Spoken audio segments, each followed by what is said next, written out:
เดี๋ยวลงไปลึกเดี๋ยวขึ้นมาเปียกเลย ชอบ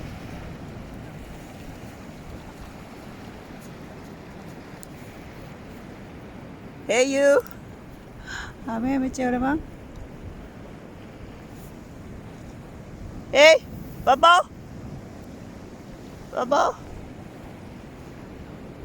หาแม่ไม่เจอแล้วนางตาไม่ดีค่ะนางจะไม่ค่อยเห็นมองไม่เห็นนางต้องรอเซนแม่เนี่ยเห็นไหมอ่ะ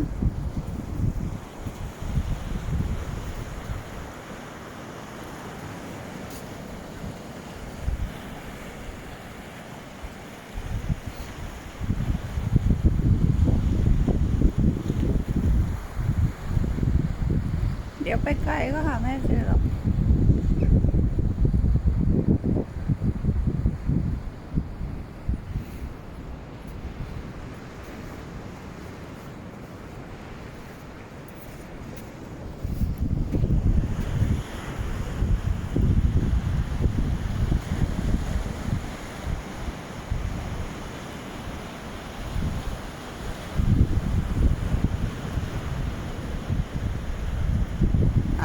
ได้หินแล้วมันไปไหนแล้วตอนนี้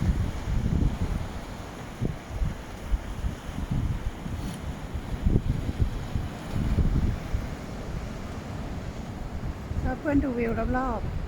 ๆเหมือนเราเป็นเจ้าของทะเลเลยอยู่คนเดียวไม่มีใครเลย